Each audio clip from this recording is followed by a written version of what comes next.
Hello दोस्तों, स्वागत है आपका आपके अपने YouTube चैनल निधि क्लासेस पर। और दोस्तों, आज फिर से हम एक बार आपका एक टॉपिक जो है पाई चार्ट पर डिस्कस करेंगे। और यहाँ पे कुछ चुनिंदा सवाल होंगे, कुछ बेहतरीन सवाल होंगे आज। ठीक है, तो चलिए आज बात करेंगे कि पाई चार्ट में क्या दिया गया है। तो जो पाई चार्ट का आज का क्वेश्चन है उसमें आपको कुछ चीज़ें दी गई हैं, जैसे पर्यवेक्षण 54 डिग्री, और जो लकड़ी है वो 36 डिग्री, मजदूरी 90 डिग्री, और सीमेंट पर 72 डिग्री, और ईंट पर 54 डिग्री, और लोहे पर 54 डिग्री। तो यहाँ पे एक पाई चार्ट आपको दर्शाया गया है। ये क्या है कि यहाँ पे पाई चार्ट में जो किसी भवन के निर्माण में, यानी एक भवन के निर्माण में जो कुल लागत है वो रुपयों में जो दर्शाई गई है वो 15 लाख रुपए है। ठीक है, और यहाँ पे एक पूरा चार्ट दिखाया जा रहा है। तो अभी अभी आपका हाल फिलहाल में पैट का जो एग्ज़ाम है वो ख़त्म हुआ है, और हमें उम्मीद है कि आप में से काफ़ी बच्चे सिलेक्शन में आएंगे। तो आज हम उसी से संबंधित है, लेकिन आता हर एक एग्जाम में है, तो उस पे थोड़ा सा डिस्कस करेंगे। तो सबसे पहले बात करेंगे कि भाई सवाल में क्या क्या चीज़ है। ठीक है, तो हमने बता दिया कि भाई ये आपकी जो कुल लागत दी गई है वो 15 लाख रुपए दी गई है, और आपको एक पूरा जो डिग्री दिया गया है वो दिया गया है कि ये कितने कितने डिग्री है। तो ये टोटल जो होगा, तो ये आप एक बार इसको जोड़ के देख लेंगे कि ये कितने डिग्री बैठ रहा है भाई, 360 डिग्री। ठीक है, और प्रतिशतता लिखेंगे तो हम इसे 100% लिख देंगे। ठीक है, तो क्योंकि देखो 54 और 36, ये 90 और ये 90, 180 हो गया, और इसके बाद 54, 108 और 72, ये 180 हो गया। तो पूरा 360 का आपका एक सर्किल है, पाई चार्ट है। तो चलिए बात करते हैं पहले क्वेश्चन की। पहला क्वेश्चन क्या दिया गया, ये आपकी जो RS अग्रवाल है उसमें 11 से 14 एक क्वेश्चन होगा, संग्रह है, उस पर हम बात करेंगे। तो 11 से 14 जो सवाल हैं उनमें से सवाल नंबर जो आपका 11, और यहाँ के अनुसार हम कह रहे हैं कि भाई पहला क्वेश्चन है, जो पहला क्वेश्चन है वो कह रहा है भवन निर्माण पर कुल लागत 15 लाख हो तो मजदूरी पर कितनी धनराशि खर्च की गई। अब देखिए ये जो क्वेश्चन है आपको आपके बोर्ड पर दिखना शुरू हो गया होगा, और यहाँ पे जो सवाल है वो क्या कह रहा है कि भाई 15 लाख रुपए। तो आपके पास जो दिए गए हैं वो 15 लाख रुपए हैं। ठीक है, और 15 लाख रुपए पर मजदूरी की धनराशि पूछी जा रही। तो मजदूरी कितनी है भाई, 90, तो 90 बटे 360। ठीक है, आप इसको सोल्व कर देंगे, यानी 1/4 है, और जब आप इसको 1/4 कर देंगे तो 1/4 यानी 9 चौक 36, और इसको काटेंगे तो देखो 4 तिया 12 हो गया, यहाँ 3 बचा 30 हो गया, तो 4 सते 28, यानी यहाँ पे 2 बच गया, तो 4 पंजे 20, और बाकी बची हुई 0 लगा देंगे। तो करना कुछ नहीं है, बस 90 डिग्री जो आपका है अपॉन में पूरा डिग्री, क्योंकि 360 डिग्री का है तो 360 डिग्री लेंगे, तो ये 1/4 हो गया। ठीक है ना, और जब 1/4 हो जाएगा तो आपको डिवाइड करना है। तो इसमें क्या है, आपकी मजदूरी पर जो राशि खर्च हुई है वो आ गई है।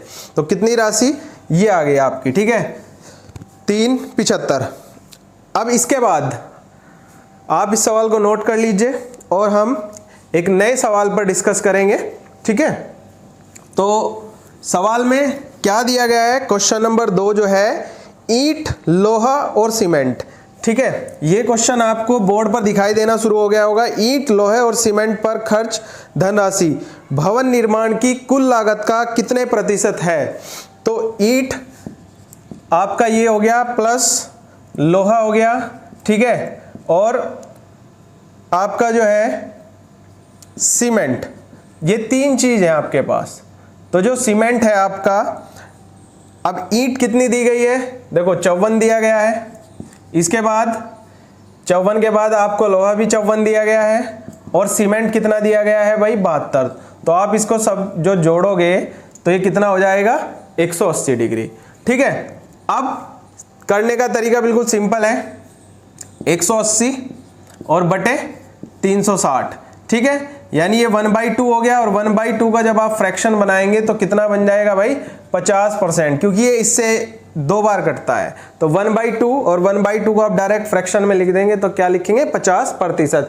या इस बात को हम ये भी सोच सकते हैं कि भाई अगर हमारे पास जो 100% की वैल्यू थी वो 360 डिग्री थी, अब यहाँ पे वैल्यू कितनी बन रही है, 180 डिग्री बन रही है। अगर ये 180 है यानी ये जस्ट इसका हाफ है, तो इसका हाफ कितना होगा भाई 50%, तो हमारा आंसर 50% होगा। तो दोनों तरीके से आप सोच सकते हैं, कैसे भी आप इस सवाल को कर सकते हैं, कोई दिक्कत नहीं है। अब आप इस सवाल को नोट कर लो, इसके बाद फिर हम एक और सवाल पर डिस्कस करेंगे, ठीक है। नोट करने के बाद क्वेश्चन नंबर 3, तो क्वेश्चन नंबर 3 क्या कह रहा है भाई, देखो क्वेश्चन नंबर 3 जो है आपका, वो लकड़ी पर किया गया खर्च सीमेंट पर किए गए खर्च का कितने प्रतिशत है। अब देखो लकड़ी यानी जो आपकी लकड़ी है उस पर कितने, यानी 36 डिग्री, ठीक है भाई। और उसके बाद आपसे पूछा जा रहा है सीमेंट पे, तो जो सीमेंट वाला है वो कितना है। अब सीमेंट पे कितना है भाई 72 है, ठीक है। तो पूछ रहे हैं कि भाई किए गए खर्च का कितने प्रतिशत है, लकड़ी पर किया गया खर्च सीमेंट पर किए गए खर्च का कितने प्रतिशत है। तो देखो सीधा सीधा हम इसको सोच सकते हैं कि भाई ये कितना होगा। देखो अगर मैं कहूँ कि 36/72 और बात प्रतिशत की है यानी 1/2, आपने इसे कैंसिल कर दिया तो कितने परसेंट बनेगा भाई, 2 से ये 50 बार कटेगा, तो आंसर हमारा कितना होगा 50%। अब इसमें इतना सोचने वाली भी बात नहीं है, ठीक है। तो सवाल बहुत आसानी से सॉल्व हो जाएगा, क्योंकि देखो 36 है और ये 72 है, तो सीधा सीधा हमें प्रतिशत बताना है। तो हमने क्या किया कि भाई प्रतिशत बता दिया, कितने परसेंट बन गया आपका 50%, क्योंकि ये इसका आधा है और आधे का जो फ्रैक्शन बनेगा वो आपका 50% बनेगा। और देखो इसमें जितनी भी वीडियो आपके लिए डाली जा रही है तो आप उनको अंत तक जरूर देखा करें, ठीक है। और थोड़ा इसको शेयर भी किया करें भाई, क्योंकि आपकी जो है आर एस अग्रवाल की बुक जो है बिल्कुल शुरू से स्टार्ट होने वाली है जल्दी, ठीक है। तो जितनी जल्दी आप लोग अपने दोस्तों में इस चीज़ को शेयर करेंगे तो हमारा भी काम उतनी तेज़ी से शुरू होने वाला है, ठीक है। तो अब इसके बाद देखो भाई क्वेश्चन नंबर 4 जो होगा हम उस पर बात करेंगे। देखो क्वेश्चन नंबर जो 4 है वो भी एक अच्छा सवाल होगा, आपने ये नोट कर लिया होगा। और नोट करने के बाद क्या करेंगे, क्वेश्चन नंबर 4 पे डिस्कस करेंगे भाई।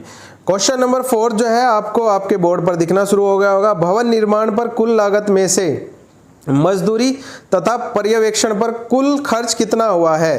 तो अब देखो इसमें हमें करना क्या है, भवन निर्माण में कुल लागत में से मजदूरी, अब देखो मजदूरी कितनी है हमारी 90 और पर्यवेक्षण कितना है भाई 54, यानी कहने का मतलब है 144 डिग्री, ठीक है 144 डिग्री है, अच्छा है।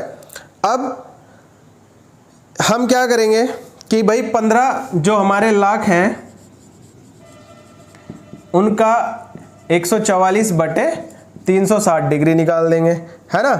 तो इसको सोल्व कर लो, 1 0 से 1 0 खत्म, और 36 से कितनी बार कटेगा 4 बार कटेगा, तो 4 0 फिर 0 0 0 और 4 पंजे 20 की 0 और 2 हुए, फिर 4 एकम 4 और 2 6, यानी 6 लाख। आपका जो आंसर बनेगा भाई कितना बन गया 6 लाख आपका यहाँ से आंसर बन गया है, ठीक है। तो ये आपका इसको करने का एक तरीका था, ठीक है।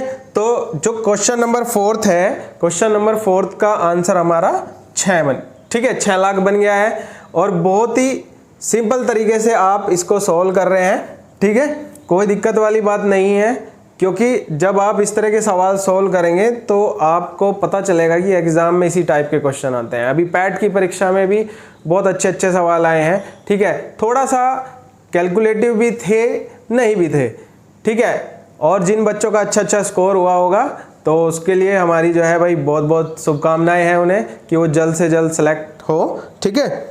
तो आज का जो आपका ये टॉपिक था यहीं पे समाप्त हो रहा है भाई। और अगर हमारी वीडियो आपको पसंद आ रही हो तो प्लीज़ इसे लाइक कीजिए, शेयर कीजिए और भाई चैनल को सब्सक्राइब जरूर कीजिए और ज़्यादा से ज़्यादा बच्चों को जोड़ा करें। जय हिंद, वंदे मातरम।